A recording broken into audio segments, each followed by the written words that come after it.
Good evening. Paloma. Cheers.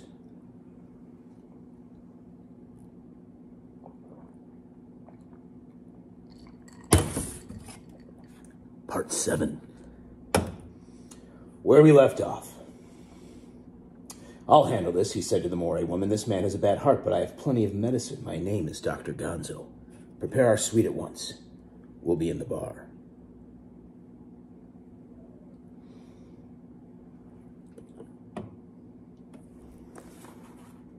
The woman shrugged as he led me away. In a town full of bedrock crazies, nobody even notices an acid freak.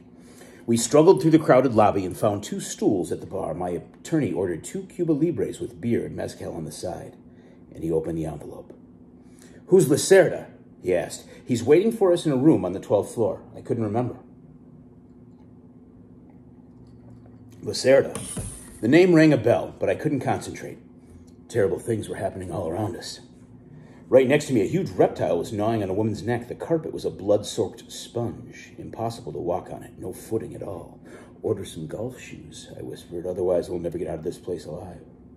You'll notice these lizards don't have any trouble moving around in this muck. It's because they have claws on their feet. "Lizards?" he said. "If you think we're in trouble now, wait till you see what's happening in the elevators." He took off his Brazilian sunglasses, and I could see he'd been crying. "I went upstairs to see this man Lacerda," he said. "I told him we knew what he was up to. He says he's a photographer. But when I mentioned Savage Henry, well, that did it. He freaked. I could see it in his eyes. He knows we're onto him." "Does he understand we have magnums?" I said. "No, but I told him we had a Vincent Black Shadow. That scared the piss out of him." "Good," I said. "But what about our room and the golf shoes? We're right in the middle of a fucking reptile zoo, and somebody's giving booze to these goddamn things. It won't be long until they tear us to shreds. Jesus, look at the floor. Have you ever seen so much blood? How many have they killed already?" I pointed across the room to a group that seemed to be staring at us. "Holy shit. Look at that group over there. They've spotted us." "That's the press table," he said. "That's where you have to sign in for our credentials." "Shit. Let's get it over with. You handle that, and I'll get the room." Hideous music and the sound of many shotguns. Rude vibes on a Saturday evening in Vegas.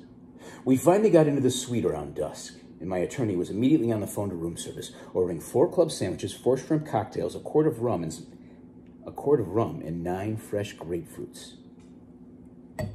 "Vitamin C," he explained. "We'll need all we can get." I agreed.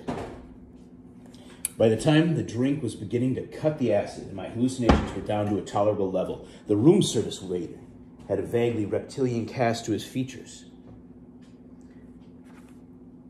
But I was no longer seeing huge pterodactyls lumbering around the corridors in pools of fresh blood. The only problem now was a gigantic neon sign outside the window, blocking our view of the mountain. Millions of colored balls running a very complicated track. Strange symbols and filigree, giving off a loud hum. "Look outside," I said. "Why?" "There's a big machine in the sky, some kind of electric snake, coming straight at us." "Shoot it," said my attorney. "Not yet," I said. "I want to study its habits." He went over to the corner and began pulling on a chain to close the drapes. "Look," he said, "you've got to stop this talk about snakes and leeches and lizards and that stuff. It's making me sick." "Don't worry," I said. "Worry? Jesus, I almost went crazy down there in the bar. They'll never let us back in that place, not after your scene at the press table." "What scene?" "You bastard," he said. "I left you alone for 3 minutes. You scared the shit out of those people. Waving that goddamn marlin spike around and yelling about reptiles. You're lucky I came back in time. They were ready to call the cops. I said you were only drunk and I was taking you up to your room for a cold shower. Hell, the only reason they gave us the press passes was to get you out of there." He was pacing around me nervously. Jesus, that scene straightened me right out. I must have some drugs. "What have you done with the mescaline?" "The kit bag," I said. He opened the bag and ate 2 pellets while I got the tape machine going. "Maybe you should only eat 1 of those," he said. "The acid's still working on you." I agreed. We have to go to the track before dark, I said, but we have time to watch the TV news. Let's carve up this grapefruit and make a fine rum punch. Maybe toss in a blotter. Where's the car? We gave it to somebody in the parking lot, he said. I have the ticket in my briefcase. What's the number? I'll call down and have them wash the bastard, get rid of the dust and grime. Good idea, he said, but he couldn't find the ticket. Well, we're fucked, I said. We'll never convince him to give us that car without proof. He thought for a moment and then picked up the phone and asked for the garage. This is Dr. Gonzo in 850, he said. I seem to have lost my parking stub for that red convertible I left with you, but I want the car washed and ready to go in 30 minutes. Can you send me up a duplicate stub?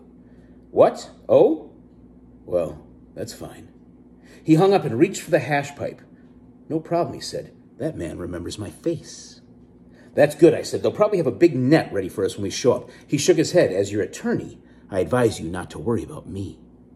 The TV news was all about the Lao invasion, a series of horrifying disasters. Explosions and twisted wreckage, men fleeing in terror, Pentagon generals babbling insane lies. Turn that shit off, screamed my attorney. Let's get out of here. Wise move. Moments after we picked up the car, my attorney went into a drug coma and ran a red light on Main Street before I could bring us under control. I propped him up in the passenger seat and took the wheel myself, feeling fine, extremely sharp. All around me in traffic, I could see people talking, and I wanted to hear what they were saying. All of them. But the shotgun mic was in the trunk, and I decided to leave it there. Las Vegas is not the kind of town where you want to drive down Main Street aiming a black bazooka-looking instrument at people. Turn up the radio. Turn up the tape machine. Look into the sunset up ahead.